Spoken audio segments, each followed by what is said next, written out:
Hello and welcome to another edition of Weird News and Wacky History, a look behind the scenes of what's been happening through the years. I'm your host, Pastor Roland Moss, that old history dude. What's your favorite color? Not sure? Well then join me for a shady look at, hey, color me curious.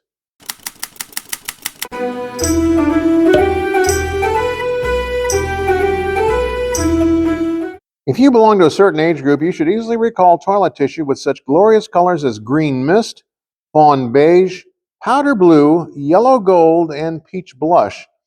These days, TP is available in one uninteresting shade. So, what happened? Well, tinted toilet tissue first appeared in the 50s when every newly available mass-produced suburban home's bathroom was carefully color-coordinated. Sinks, tubs, toilets, and tiles all marched to the same colorful drummer, so TP quickly followed suit. All moved in pastel lockstep until the 80s, when colorful bathroom tissues vanished from store shelves after doctors released research revealing that tinted TP could harm sensitive skin and be environmentally unfriendly. Probably even more devastating is that the new restrooms were now gleaming stainless steel and sanitary whites. The Scott Company made tinted TP as recently as 2004, but sales were disappointing and it went down the drain, although the French do still have a lingering fondness for pink toilet tissue. However, bleaching TP white does make it much softer.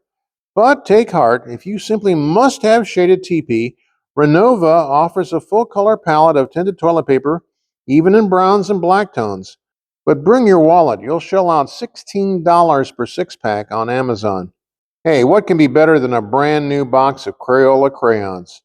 Everyone knows Crayola crayons. 99% of households instantly recognize the brand name. And that oh so familiar smell is among the top 10 fragrances that most people recognize. The aroma comes from beef fat, which gives them their waxiness. Since their crayons have no real appeal to the art community due to their poor adhesion to paper, Smith and Burney started peddling their sticks of waxy color door to door in 1903 for the little guys. An 8-pack cost 5 cents. That's not to say that Crayolas haven't launched many a great artist. Long before he painted American Gothic of a grim farmer and his equally austere-looking daughter standing in front of their farmhouse, Grant Wood entered a Crayola-sponsored competition at age 14. His third-place finish inspired him to pursue an art career. More than a few youngsters have taken a nibble of a delicious-looking shade, not least of all when they offered magic scents with such appealing fragrances as licorice, coconut, and cherry. Crayola pulled those luscious crayons in July of 1995, only to replace them in 2006 with the silly scent line of such kid-favorite stinks as dirt, booger, and armpit. Crayola even released a line of colorful crayon-shaped toothpaste in 2013. Oh, those crazy crayon creators at Crayola.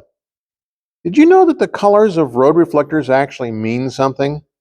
We see them everywhere these days, those little low reflective markers on the road.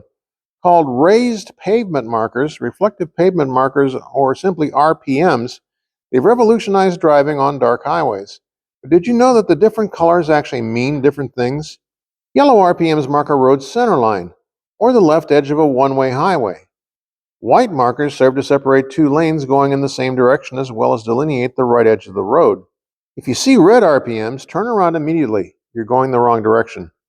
Reverse course and the markers will turn back to the familiar amber or white. More unusual are blue reflectors. These are for emergency vehicles or indicate the presence of a hydrant. They also indicate an emergency entrance to a fire station. Green raised pavement markers are used on roads to gated communities and are also employed by utility companies to find roadside installations in an emergency. The RPMs are descendants of the British cat's eye reflectors, which debuted in 1934 and aided nighttime travel during World War II blackouts. The modern RPMs, with their distinctive language, was patented in 1964 and updated in 1986. Take time to read the road. It could save your life. And let's close with a simple question. Why are school buses yellow? Travel from Maine to Mississippi, the Carolinas to California, and you'll see yellow school buses. But why are they all yellow? The science of school buses, that's why.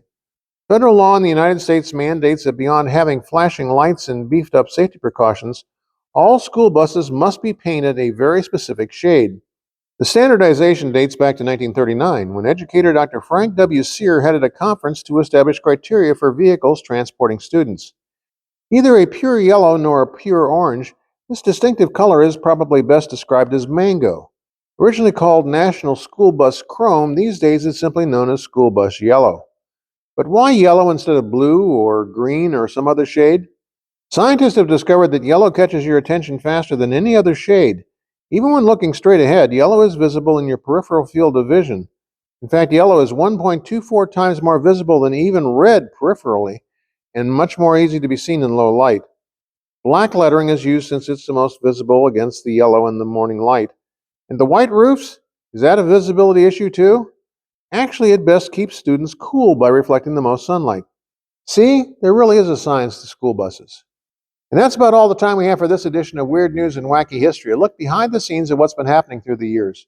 I'm your host, Pastor Roland Moss, historian, author, and speaker, wishing that all your history may be a bit weird.